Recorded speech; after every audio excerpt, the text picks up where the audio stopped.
Hello, everybody. Welcome back to 40th Fever. Hope you guys are doing well. Welcome to part 2 of the League 2 predictions. Now, this should have been an hour long. 24 teams. It was going to be plain and simple. We'd have got our points across as quick as possible, and it'd have been there for you. Instead, we've decided to split it in 2 parts because we like to waffle a little bit, safe to say. So this is 12th to 1st.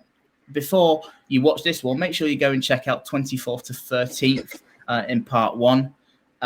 Obviously, there's the teams in there, and we discussed them at great length. So this is part 2. But before we start with this episode, make sure you hit that like button, subscribe if you're new, and download the podcast wherever you'll get your podcasts from. Let's get straight into it. This is part 2. Let's start with who we've put at number 12.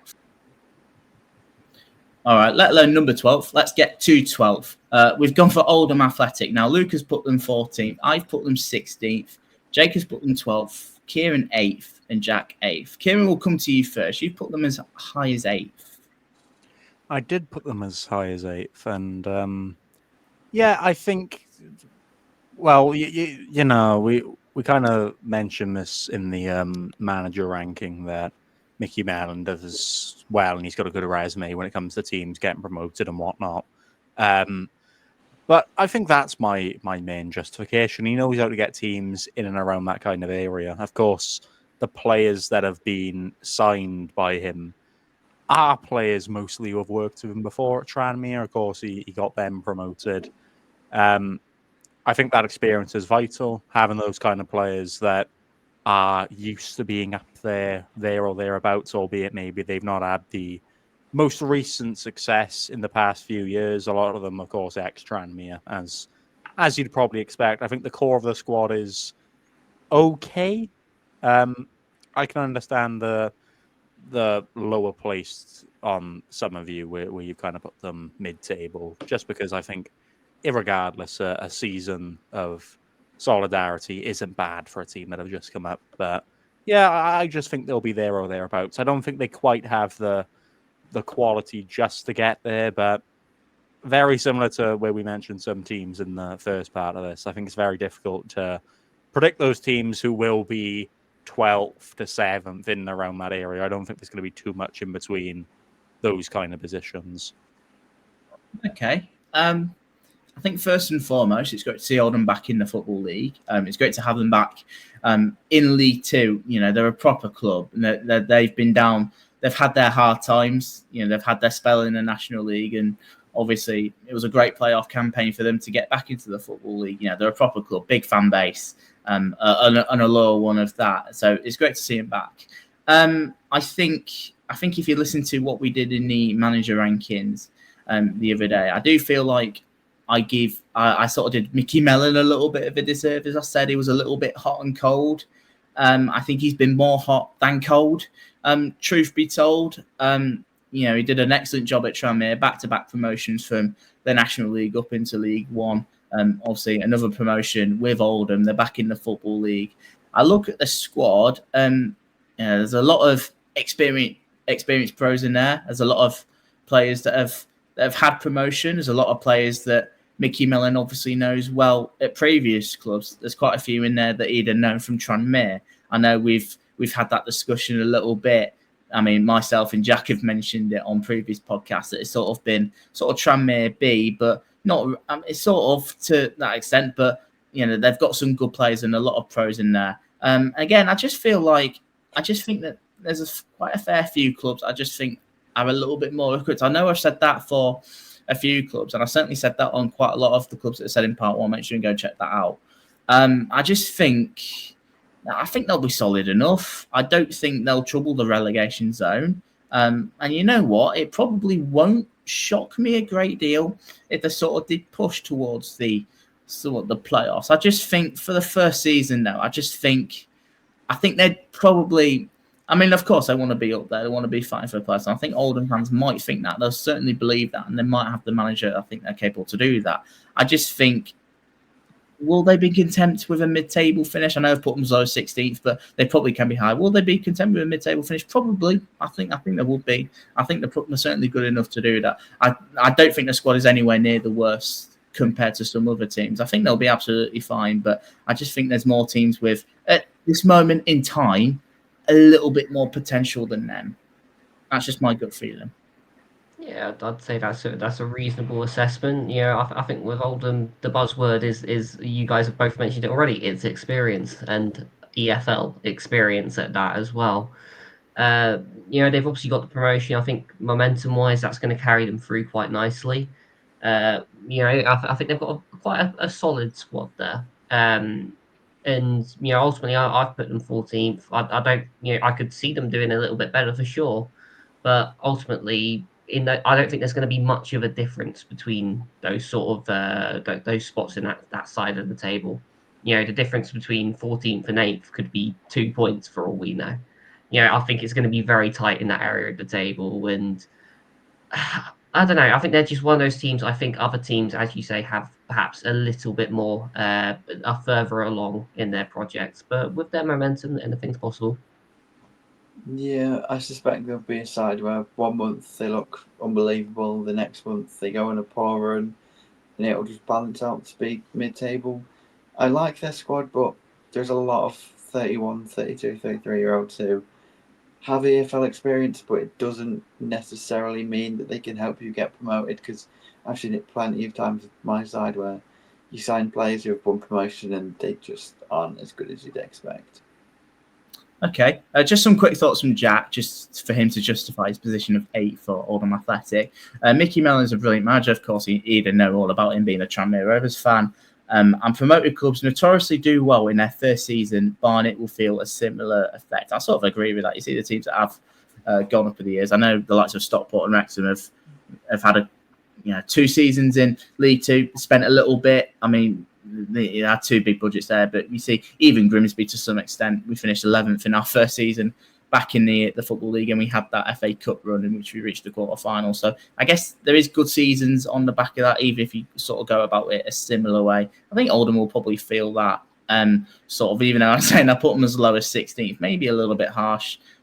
Maybe I could have put them higher, but I think they'll be more than fine. I just think they'll be mid-table personally, but I can see the argument both ways as to how they might push up. 11th, we've gone for Walsall. Now, this will cause a little bit of a debate. Now, Luke's put them in 13th. I've put them 11th, Jake 10th, Kieran 7th, and Jack as low as 15th. Now, I've said on numerous occasions, I said it in the managerial rankings, I think Matt Sadler is very fortunate to be taking the reins in this current season. Of course, the way they imploded, we've talked about their implosion to death, so I won't discuss it too much in detail as we look towards a new season. Obviously, a lot of key players have moved on. Taylor Allen's gone. I know they sold, is it Akagbu is his name? He's gone to Peterborough. And a couple of others that have moved on. Lost Ryan Sturt, that he's gone to Chesterfield. Signing-wise, there's a couple in non-league. There's a couple of exciting additions, but unknown additions. I know they signed Aidan Flint yesterday for Akagbu's replacement, which is a solid signing, I've got to say. I think they have regressed, and I think Matt Sadler has got some bridges to be repaired, I think, in terms, especially with the fan base. And I think just in general, I think there's still a lot of question marks over that. And I think they'll probably suffer as a result. I don't think they'll be as bad as maybe some are saying. I've seen a couple that says that they'll have them as low as 20th or something like that. I don't think they're that bad. I just don't think they'll be quite hitting the heights of what they did last season. I think it's hard to, especially in the first half of the season where they were so good. But yeah, I just think it'll have taken its toll on them. And I don't know. They could prove me completely wrong, and they could storm out the blocks like they did somewhat last season, go on an incredible run where they looked like they were going to win the league by a country distance. They were going to break records for it to hopefully to not implode again. They could do that, but I just don't. I think they'll be in and around, I think, the top 10. I think they'll be pushing, but I don't have the same optimism that maybe that Kieran has, putting them in 7th. I'm struggling to see it a great deal.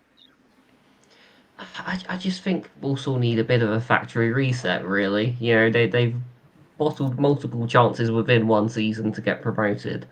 And as you say, they've then gone and lost a bunch of key players. And I do like some of the business they've done. Flint, you've mentioned there. The concern is again, it's that final third for me, because it's yet another unproven name. And I know they're so good at doing this, bringing in this lone striker, and they're suddenly fantastic. But that was also part of their downfall. It wasn't the only reason, of course it wasn't, but it was part of it.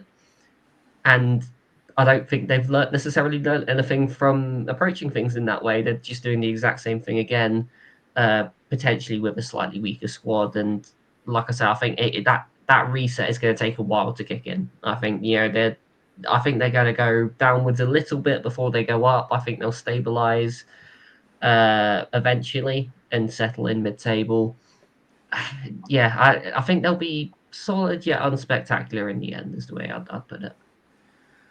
See, I think it goes one of two ways. I think the first way, and this is the way that maybe I'm a bit more ambitious, maybe I'm a little bit more optimistic when it comes to the whole Walsall situation, but my thought process is that you cannot have a season like that and not have, one, the drive to, turn your wrongs into rights, and then secondly, surely you'd think Matt Sadler, I agree with you very much, Jordan, that I think he's very fortunate to come into this season still the Walsall manager.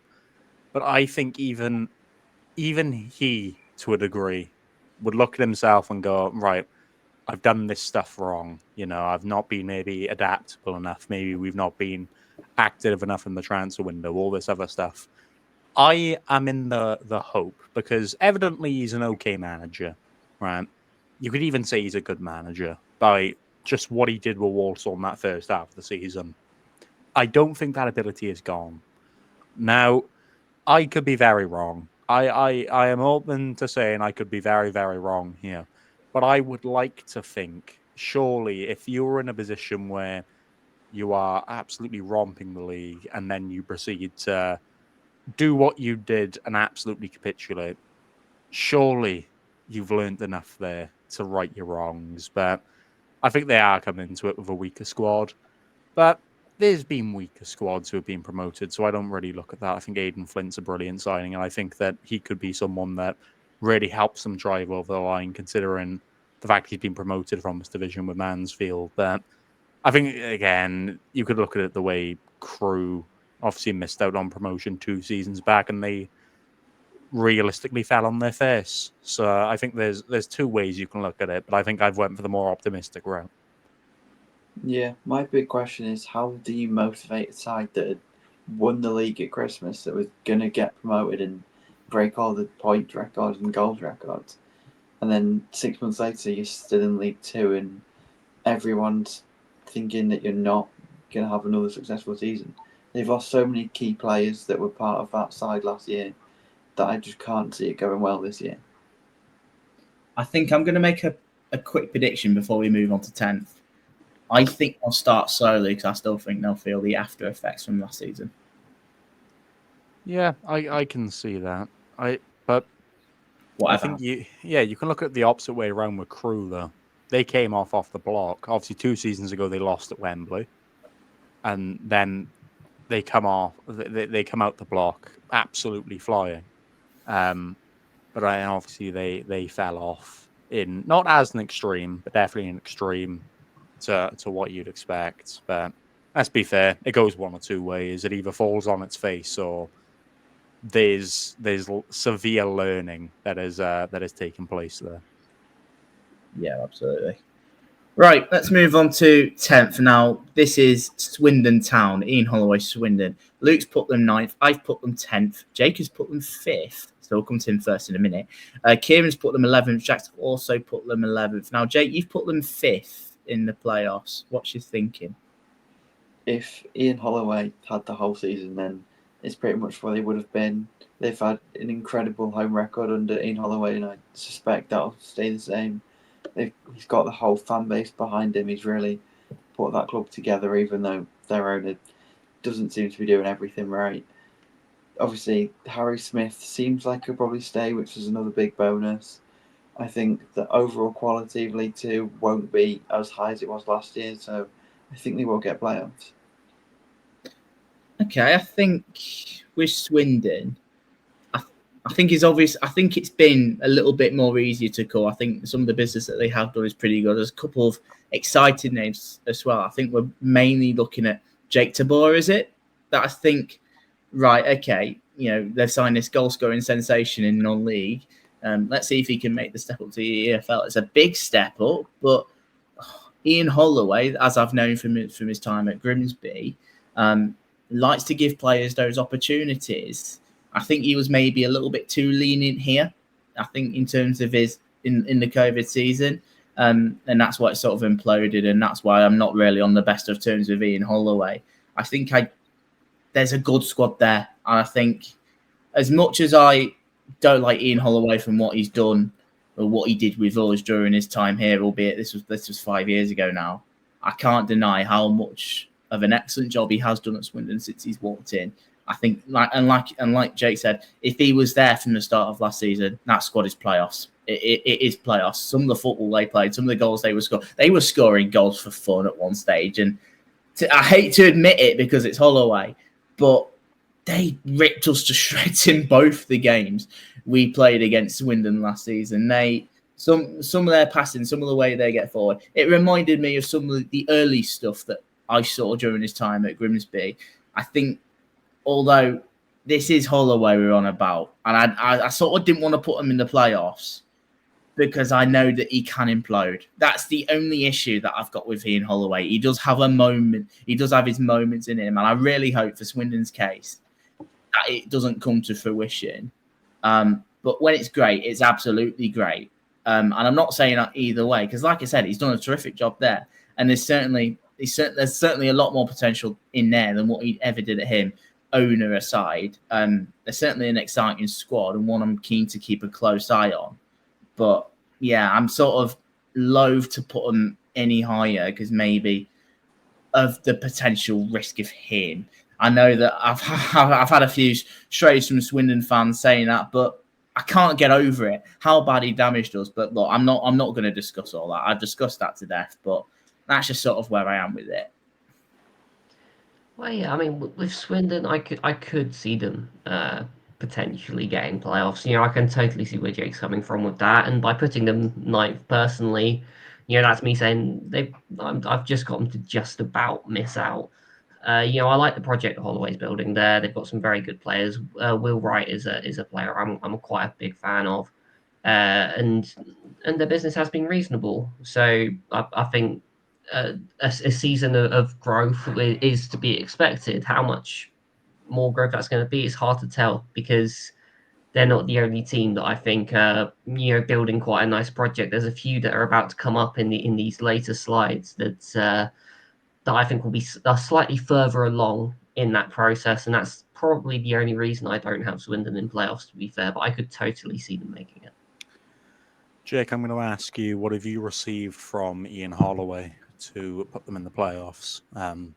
Seems as that line was used with me with Bromley.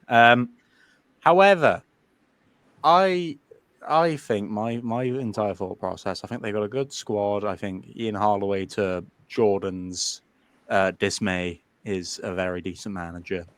However, Jake alluded to this very, very briefly. I don't think the entire ownership story is over when it comes to Swindon. I think that will cause something, whether it be something that is catastrophic like it has been in the past few years, or whether it be something that is entirely ignored, will be the question. But yeah, I just think Swindon will, as they say, they will do a Swindon.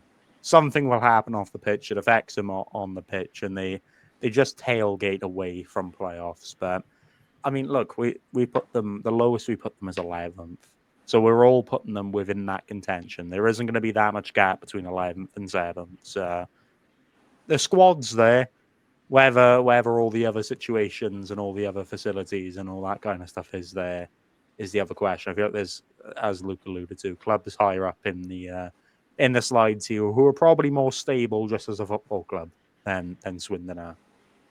The reasons that you've just outlined in regards to the ownership is why I'm reserving judgment on Ian Holloway, because I've seen it at my club. I've seen it happen.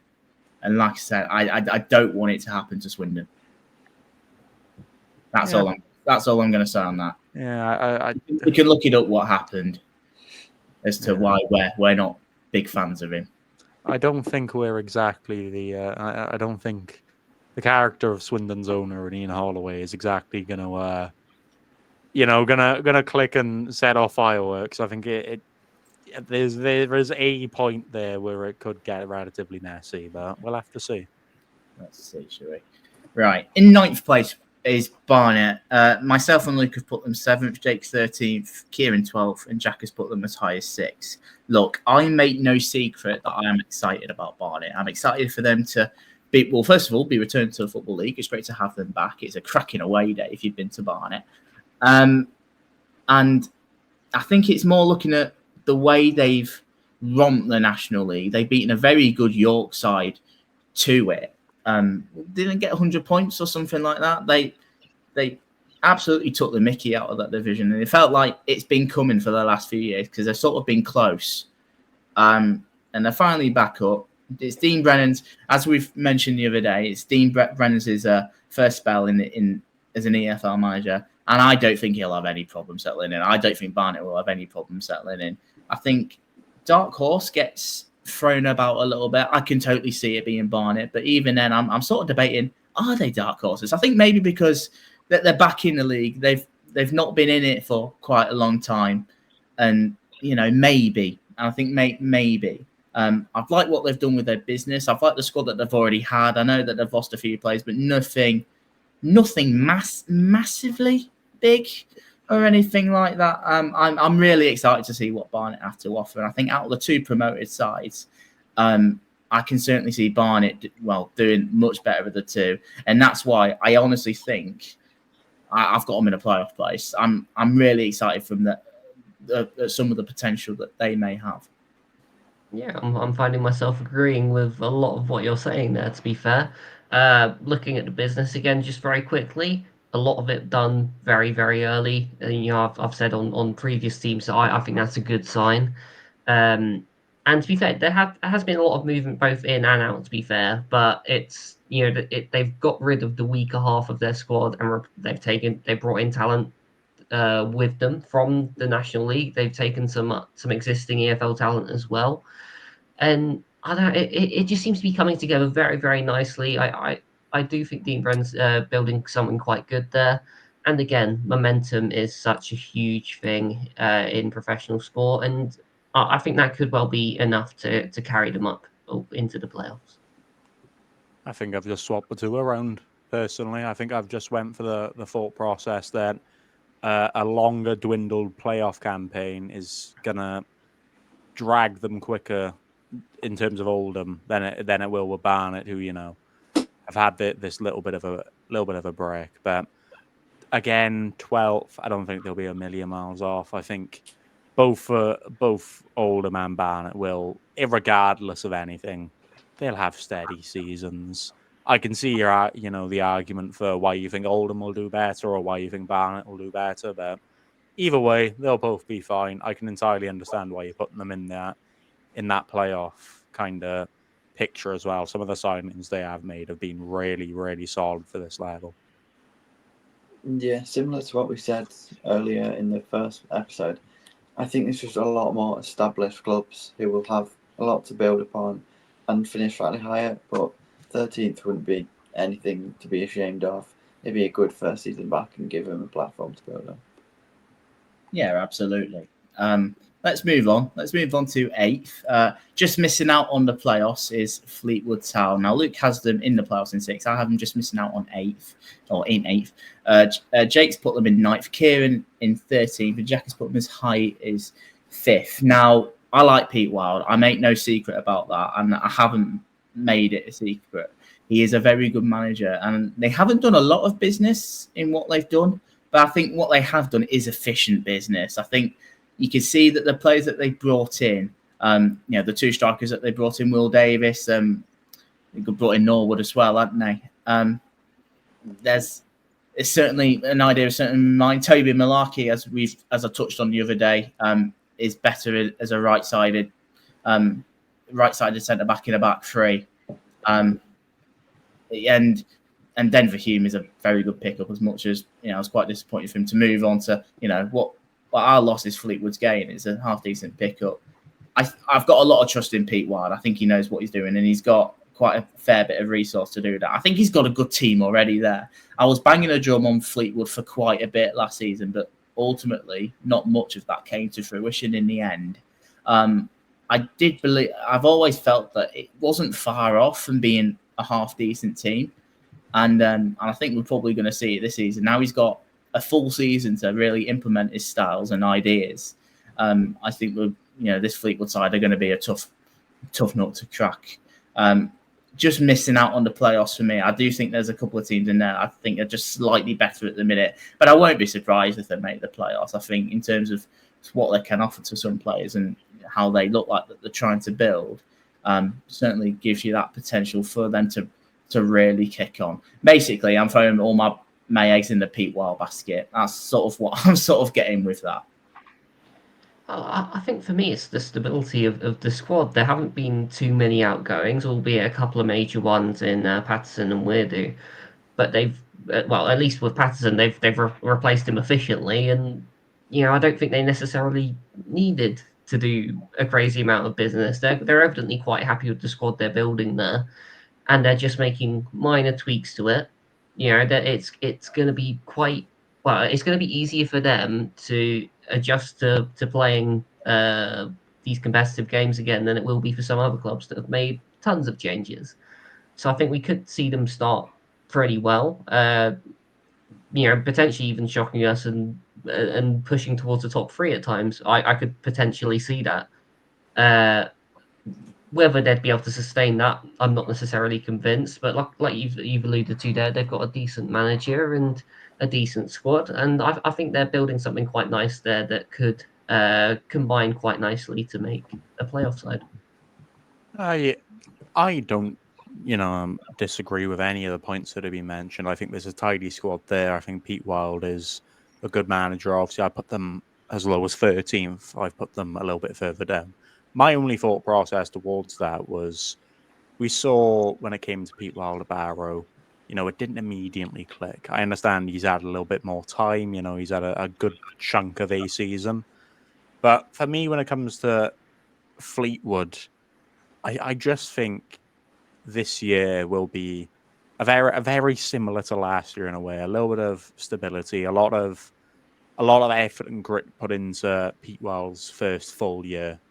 And I don't know, there's just other clubs who, and we've said this probably about 1 billion times during this podcast, I think the 7 we're going to refer to now are just a bit further. They're just a bit further down the line in that project, that process. They've had, the situation where maybe their coaches have been there longer and been able to adapt these players to their style of football. I just think it's potentially a season too early, but I'm entirely expected to, in a way, be proved wrong by Pete Wild, truth be told.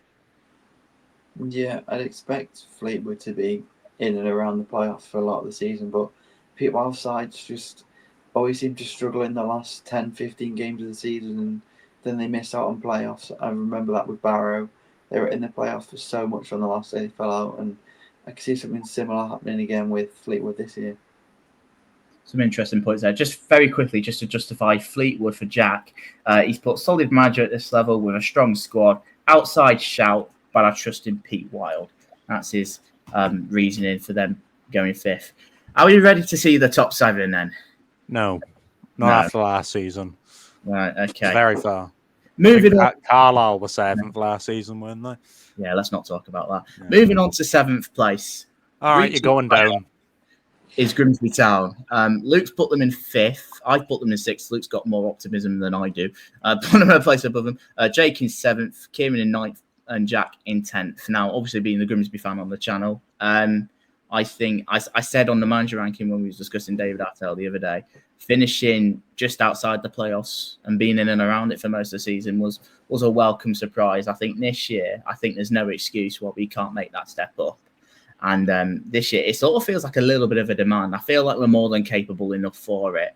In terms of transfer-wise, some solid business done. I don't think we're quite done yet. I still think we need a little bit more. But in terms of the squad, we've kept quite a lot of our players that we have done from last year. Other than really Denver Hume, who we've obviously lost to Fleetwood, a lot of that squad is the same. And a lot of that squad is full of key players that we're probably relying on this season. The fact that we've still got George McEachran at the minute is a positive sign, and hopefully that could remain the case until when the transfer window goes. I just think David Artell. I mean, he's had a season to implement his style, his ideas. We're sort of seeing the fruits of the labour come to fruition now, and I just think we'll make the top 7 this year. I think we'll just go one step further than what we did last year. Because like I said, there's a lot to be happy with last year. It's about making that next step, and I honestly feel, like I said, there's been a lot of false dawns at Town in terms, we're going to make the playoffs one year. I thought we'd make the playoffs under Holloway, and we got relegated that season. So I know what it feels like, but I truly believe this time round, it just feels different, and there's a lot of optimism around Blundell Park at the minute, and I'm certainly feeling it. Oh yeah, for sure, and. I mean, I've put them as high as 5th just because I have full faith in David Artell, and I trust the project he's building there. I think he's already proven it with the season just gone, and I don't know. I mean, the way I'd put it is if another team had made the signings you've made this summer, I'd probably put them lower, but I trust in your scouting team and just everything that's going on around that club looks like it's being built sustainably. And to me, that just looks like it's going to be more progress again, and progress from 9th, where there's not much higher you can go without making the playoffs. So that's where you've landed for me. I've put you 9th again, mainly because of the whole, Luke's mentioned there, and it's literally my exact thoughts, just slightly flipped. Those signings that you've made so far, I think even you've alluded to it, Jordan. Ideally, you'd want 1 or 2 more, and if you get these 1 or 2 more, then you know what, I'll probably change my mind. I don't like doing these predictions when the transfer window still has a stupidly long time to dwindle. But the signings you've made, I don't think they're necessarily massive improvements. I kind of think at best they're kind of subpar with what you've got.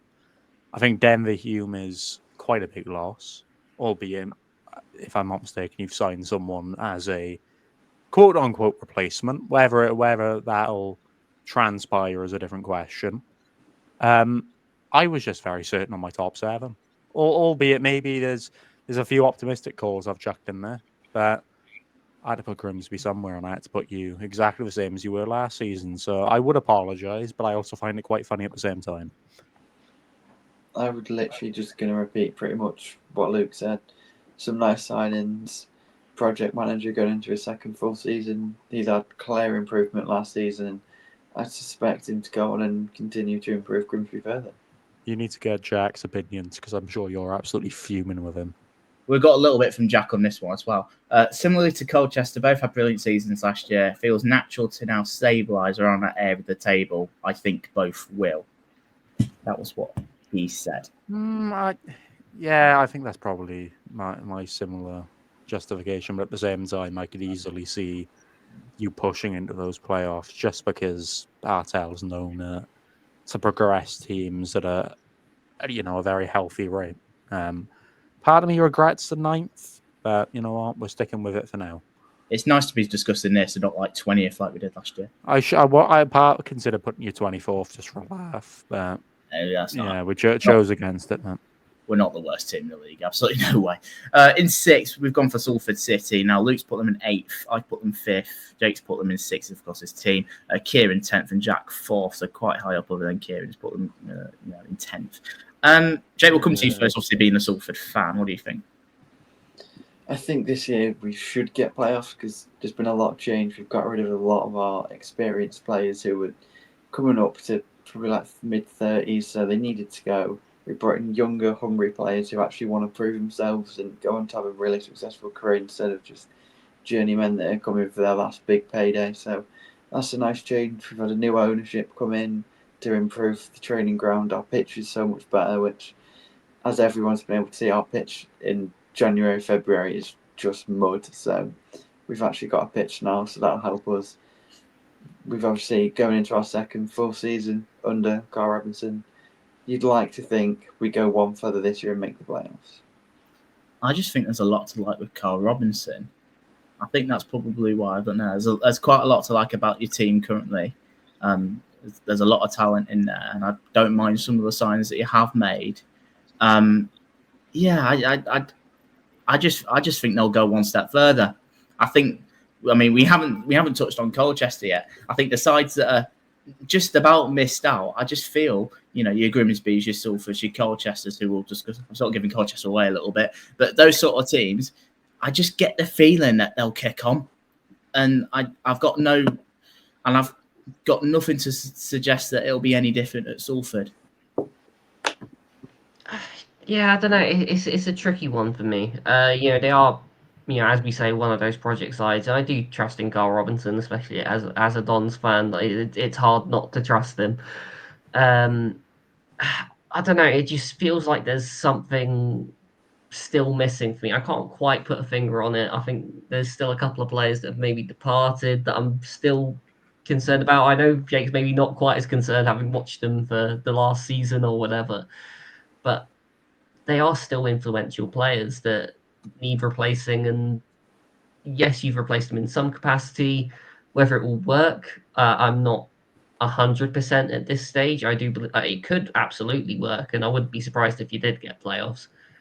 But at the same time, it might not go quite as well as you planned. And I totally forgot you finished 8th last season, so another agonising season for you in my book. Sorry. 2 points, 1 goalkeeper sorted out. I think that was my main. That was my main justification. This was before you signed Howard, of course. That's when I put these down. But 2, I think, very similarly echoed to what Luke said, albeit some of the players that you lost maybe aren't great technically. Maybe they should have moved on. I think just that experience, just having those kind of personalities in the dressing room it's a big miss. And albeit you've still got a few, there's still a few there. I just think you've lost a lot of it. And I think that's not been replaced perfectly. I like young, players that want to play well and all that stuff. However, maybe it's a situation of give them a year, especially with a good few of them that you've signed from like non-league and all this other stuff. Maybe they're just a year of experience out from it. I just feel like Salford are starting to go that way, other than Mark Howard, who's just decided to pop up. It's like, what is it? What is he? 39? 38, I think, something like that. 38, 39. Old. Yeah. He's on it. He's older than my dad, I think. Sticking to the Salford roots of experience. So he's very similar age to my dad, anyway. Okay, yeah. Let's not talk about your dad. That's why I point that out. Maybe listener. Hey, hold on now, Luke. It's 2:00 in the morning. Let me justify these things. Let's get this done 2 quickly. 2:00 recording a podcast. What's wrong with us? In 5th, we've got Gillingham. Luke's put them in 10th. I've put them in 9th. Jake 4th. Kieran 6th, and Jack 3rd. I'm just under I don't know with Gillingham. I should have probably put them lower just to give them the element of surprise that maybe I shouldn't be shocked if they do actually finish higher for a change. Look. Gareth Ainsworth's there this time. I know they finished the season quite strong. Not a lot of business, but I think what they have done is good business. I don't know. I think maybe with a couple more signings, I might think differently. But look, I'm struggling to believe with Gills. I just don't know. I don't know until I see him. But I mean, Gareth Ainsworth. I mean, we know what he's done in the past, mainly at Wickham. For League Two, he's a very good manager. The football might not be the best, but it's winning. Maybe that might be the thing that sways it. I don't know. I'm loath to jump on the Gillingham hype of maybe some do. That's just going off previous seasons though, where they've underperformed quite drastically. Well, yeah, they have. I think with me, it is a tricky one because for the longest time I did actually have these in the playoffs as one of my playoff teams, and relatively last minute I took them out and put Fleetwood in instead. And I think they have improved. They will improve under Ainsworth, and I think defensively we've already seen that. It's just that attacking side of things that still concerns me. I'm sure there'll probably be one or two more incomings at least, but I don't think it will necessarily be enough. Again, I think it's a solid core. It's very similar to what I was saying with Tranmere in the previous episode. Actually, I just feel like they're further along that process. They're building that core quite well. It's just I don't think there's enough goals in that team just yet. But the project, I do see a project there. It's just not necessarily going to be one that takes them right to the top of the table just yet. I've fallen into the trap again. The trap of looking at Gillingham's team on paper and going, you know what? That's a good side there. Nah, not fallen. Yeah, Jack's fallen for it. He is bitten for it significantly. I think for me, the issue that's been resounding for a little while is a bit of uncertainty on managers, head coaches, whatever term you want to use. I think Ainsworth is different. His resume with the likes of Wickham, sorry, Luke, is something that can't be ignored. And a few of their additions that they've signed are young players, but they've got they've got a little bit about them. They've got a little bit of experience potentially, the likes of Seb Palmer, Holden, close to tears. Those kind of players, I think, under Ainsworth, albeit maybe he's not the most positive-minded, attacking, brilliant football-minded coach on the planet, I think that he can integrate those kind of players really well into the squad. But I'm entirely expecting this one to come and bite me once more when they finish 12th. Yeah, Ainsworth went in. They won 3. They drew 6. They didn't lose. They're just going to be a horrible team to play against, and I think that'll get them into the playoffs. And everyone will hate playing them. We'll all come in here and moan because they were horrible to watch and they got loads of bookings. And yeah, it won't be nice, but they'll. They had 70% of the ball, but had one shot on target, 1-1-0, all that kind of stuff. Luke's gonna hate it. Luke's gonna absolutely love playing Gillingham. Seeing some of the sides that you kicked off against for the so-called anti-football business. Hold on now. I swear he kicked off at every single team in the league at least once. Yeah. Referee's got a large... No, the referee's got a hammer in that. You should see our WhatsApp. They should be better then. They should just be better. What do you want me to say? They should just be better. I mean, I'm in full agreement, but you can call it anti-football, Luke, but the reality is most of the time it works. I think one of the best examples of anti-football is Pep Guardiola. God, it's so boring, but look at what he's done.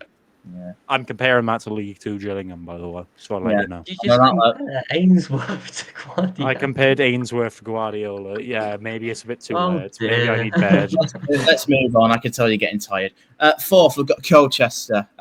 Myself and Luca put them 4th. Jake 8th. Kieran's also put them 4th, and Jack 9th. Danny Cowley, there's something going on there.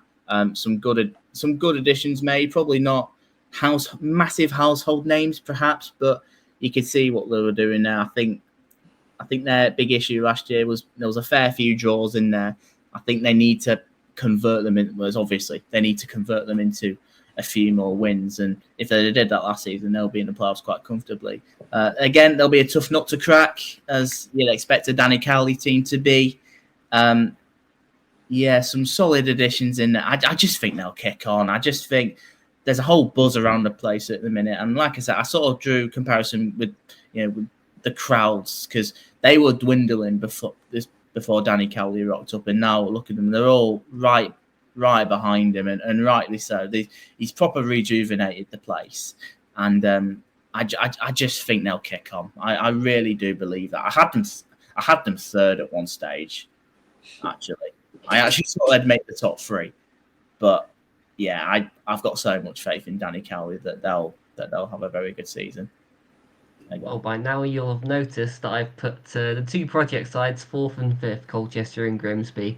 Like I said, they're just, as you said there, they're very, very tough to beat. And, I think they're remaining solid. They haven't necessarily lost too many key players as of yet. They've still got someone like Jack Payne about the place, always a dangerous player. One of the best players in the league, let's be real. And yeah, I do still think there's maybe one or two more incomings I'd maybe like to see from them. But again, they're just building and building and building. And I think this will be the year that it finally clicks. Same for Grimsby, to be fair. But I think this could well be Colchester's year to make a push. I was very, very close to putting them third. Yeah, I flipped a coin, actually, to choose which one I wanted to put third and fourth. Colchester, very similar to Grimsby in the project way. I just think you look at how many draws they had last season. I just think they're literally one step away from converting those all into wins, and they'll be sorted, and they'll be absolutely flying. I'm going to be really annoyed when they finish third, because I was very close to doing that. I think, in terms of the Cowley's reputation, this job had to work for them, and for me, I think this season it really does. They really see the fruits of their labor, if you want to put it that way. They really get their well-earned playoff / third place finish. There's no reason that they shouldn't, and if they don't, then I don't know. We're going to be having words at the end of the season. I put them just to miss out because their recruitment hasn't been anything to shout about, which isn't necessarily a bad thing. That can obviously go your way and they all turn out to be world beaters. There's still rumours that they lose to Vide to any side. On the planet, not MK, because they're boring. Yeah, their takeover fell through as well, which just puts a little bit of a downer, but they should get playoffs if they make one or two more signings. I think it's hard to argue with any of those points. Let's move on to the top three then, shall we? 3 teams left to discuss, but which order? I wonder which one's first. None of us will be able to guess. In third, we've got Bristol Rovers. Now, Luke has put them in second. I've put them third. Jake's third. Kieran's third. And Jack's put them in 7th, which is an interesting one. I mean, we all think they'd get automatic promotion other than Jack. He didn't put an explanation as to why, actually, in this one, which I wish he did, because I was sort of wanting to know.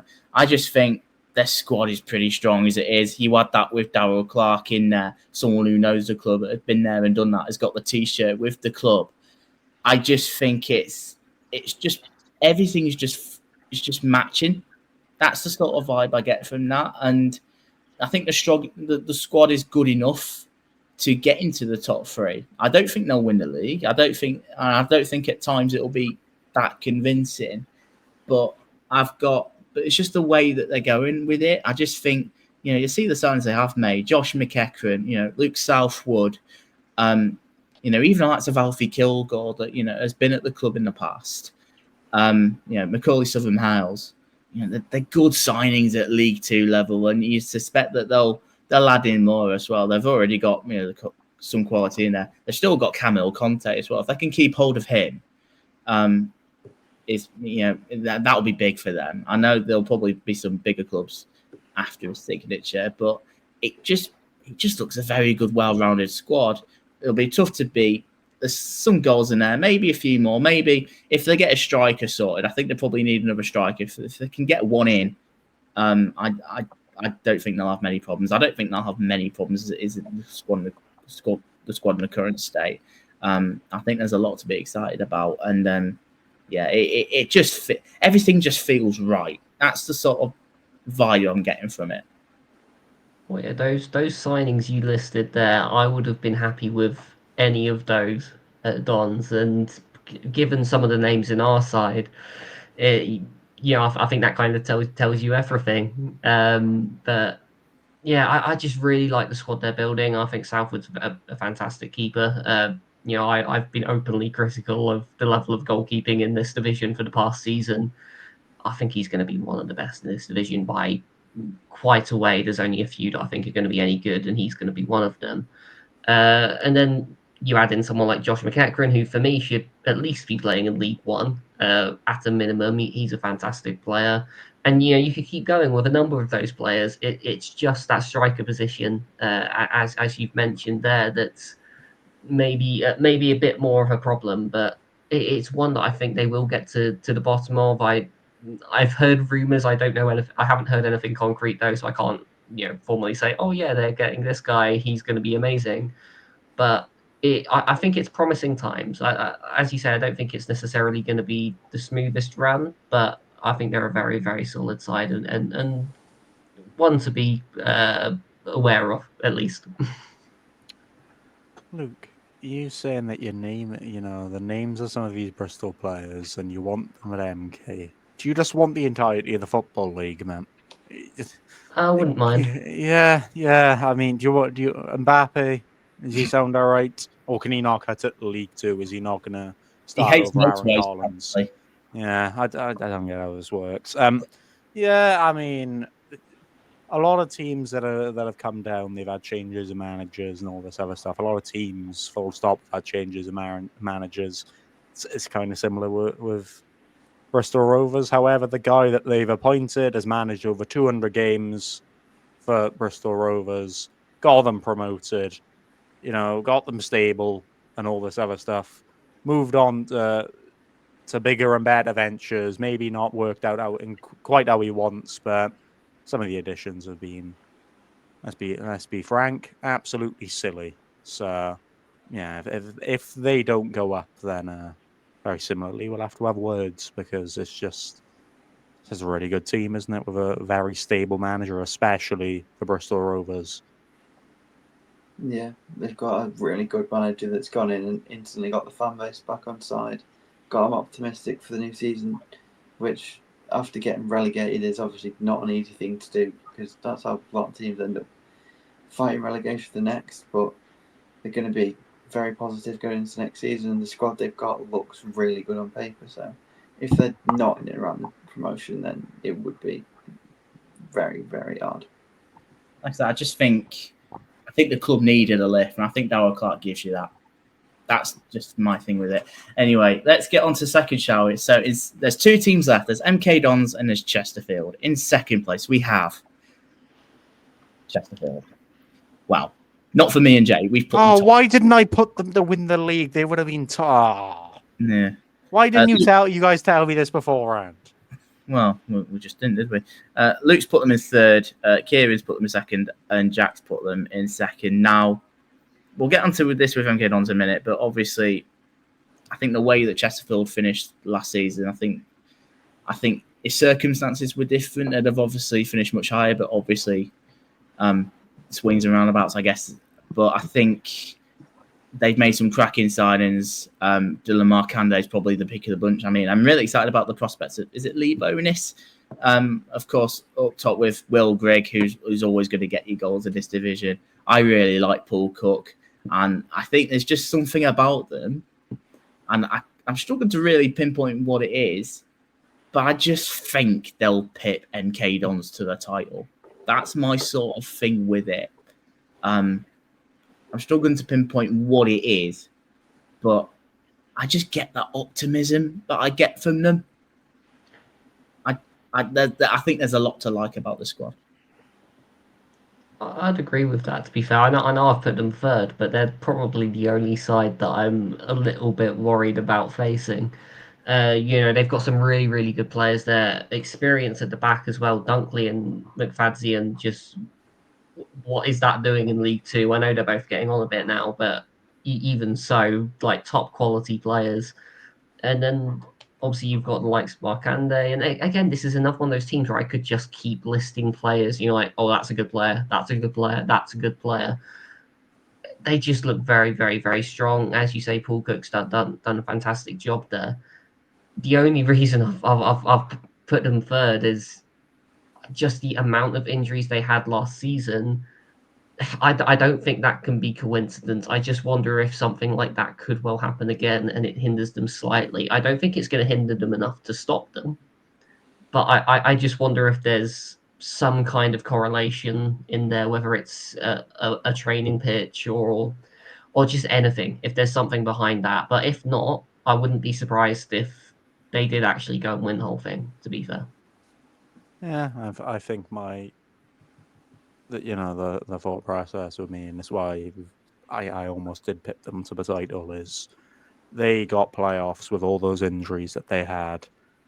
Surely, very similar to Walsall in certain ways. Surely they've learned from that, learned how to counteract it, learn how to fix it, and with a fully fit Chesterfield squad under Paul Cook, there's no reason that they don't get automatic promotion, and there's no reason that they don't have a very good chance of winning the league as well.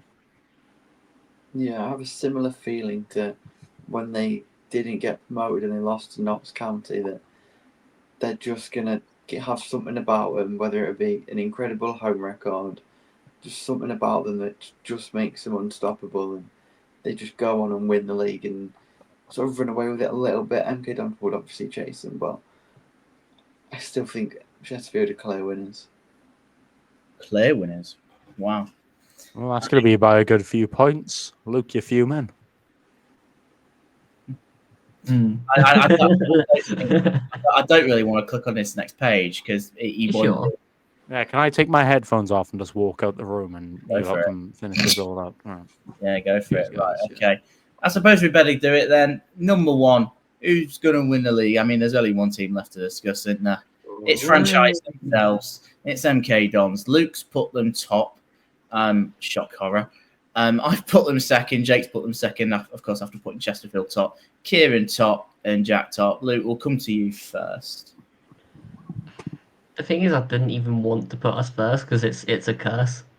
Like, Well, I feel like it, didn't it? well, yeah. I really didn't want to do it because I was like, you know what? Let's try and cool expectations a bit. And then the summer happened, and Nathaniel Mendez-Lang showed up, and then Aaron Collins showed up and scored a hat-trick in 5 minutes, and I can't control it anymore, and suddenly I have to put us top. This team really should be up there. Whether it will be, I don't want to rule anything out just yet because we all saw what happened last season. As much as I try to forget, but this is a very, very good squad of individuals. If we can get them to play as a team, then I think we're looking at a very different beast this season. And if anyone can do that, I would expect it to be Paul Warne. He is that sort of motivational type presence that I think this squad needs. You can already sense more of a bond between the players, which is always a good sign. We haven't done a crazy amount of business as we have done in previous summers. We've kept a lot of this group together. And obviously the system's changing. We're not going to be going to 70, 80% possession all the time. But you can kind of see what we're planning on doing. It's going to be a lot more aggressive, a bit more direct. Not anti-football, of course not. But we're hoping to be a bit more exciting this season. And yeah, there's just a lot to be positive about, and long may it last. It angers me and makes me very upset that I can't disagree with a single thing that Luke has just said. I think last season, you look at it, very good players on paper, but they didn't work as a team. You could see that in a lot of the games. Very much individuals trying to make runs and all this stuff. No fantastic passing triangles and all that lovely stuff. But yeah, I think, unfortunately, if any man can make a team of potentially big egos, considering some of them on paper are way too good for this division, if any manager can make that team work, it'll be Paul Warne. So yeah, if they don't get 100 points, because that's what that team looks like. That team looks like a team that needs to get 100 points. Then if they get anything less than top, it's a failure. Even if they get second, there's no reason that team doesn't win the league. And I'm looking forward to the 14th place finish, and we do this all again next summer. Yeah, look. Sorry, Jake. There's a lot of expectation on MK Dons. There has been for a long time. And you look at the signings they've made and the money that they've spent, and obviously it's silly. It's silly for this division. It's silly for League One, I think, actually. I didn't think there was many excuses last year as to why it fell this year, as the way it failed the way it did. This year, with Paul Warner as the gaffer as well, there is absolutely none. Absolutely none. And that is why I'm going to be so critical of MK Dons this season. I've said to you before, Luke, every defeat that MK Dons have this season will be scrutinised thoroughly. No, every drop point, even if they draw them. Even drop points, I promise you, they will be looked at in the greatest of detail, because that squad in League Two, I think it's good enough to get you playoffs in League One, let alone League Two. And I think we've got to give them the Birmingham treatment as they did in League One last year. I think anything less than 100 points, anything... Yeah, I agree that second place is a failure. I know I've put you second in what I think. I just why'd you put us second then? Anything less than second is a failure. It has to be. I'm justifying this, but I just think there's something about Chesterfield that I think will pip into it. Look, the squad is ridiculous, and if you don't even get automatic promotion, I think you've got to go up this year. You've got to go up, and I'm not having any excuse in the book of excuses as to we've got injuries here and there. I'm just not having it. I'm just not having it. I think your only justifiable excuse. There is one excuse that MK can have, and it's not even an excuse, right? This is very similar to the Birmingham treatment. Every single team that goes to that stadium is going to want to beat them. Every single team that play them. It's going to be like when Wrexham were in this division. Birmingham last season. Every team is going to want to take points off them. Not only for the players they have and the squad they have, but just for the sake of it's MK. Everyone's going to want to take points off them. I feel like we already have that. That's like... Yeah, that's but I feel like this season, though, especially with the elite manager, the elite squad, really sustainable ownership, it's going to be even more amplified. Like times 10 to what it was last season. So that's your only excuse. Right, Jake, it's nearly 2:30 in the morning. Let's give us your quick thoughts on this so we can all go to bed. Yeah, like you said, if they don't get 100 points, it's a failure. They should win the league, but if it could fail last year, it can fail this year. And hopefully it does, because that would be really quite funny. Oh, we would make it such a good comedy film. It will be unreal. It's prime entertainment. Fail it this season, Luke, and none of us are ever going to let you down. It could be 25 years down the line, and we are still going to make fun of you for it. All I'm going to say is we have signed the top scorer of 2 League One clubs this season. And all I'm going to say is that you had a squad that should have done it last season. Just saying. And it didn't work. We'll get it right this time. We're not taking any prisoners, or at least I hope not. I should have said 10th. I really should have said 10th. Right, look, let's wrap it up. I know Jack made a graphic of the whole table, but I don't want to give it away as to now. We've split that in 2 parts. If you want to know who we put from 24th to 13th, of course, if your team's not mentioned, you're probably going to be in that one. Make sure you go and check that out to see the justification of those teams. But we're going to leave it there. It's very late. Bed's calling. If you liked it, make sure you hit that like button. Subscribe if you do. Make sure you download this podcast wherever you get it from. Let us know your thoughts. Did we get these right? Have we got these way off the mark? Probably. We'll revisit these at the end of the season. I'm sure you're all going to laugh.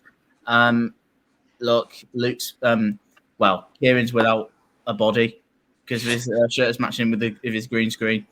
I thought I'd show this before we wrapped it up. Yeah. And let's wrap it up there because I'm tired. I don't know why we've done this so Like late. and subscribe. Download this from wherever you can get your podcasts, and we will see you again, hopefully, where we do not record at 2:30 in the morning. You can't say we're not committed. That's the thing. Or maybe we're just a bit daft. Either way, let us know in the comments below. Probably so. Right, I'm off to bed. In a bit. See you in a bit. Bye-bye.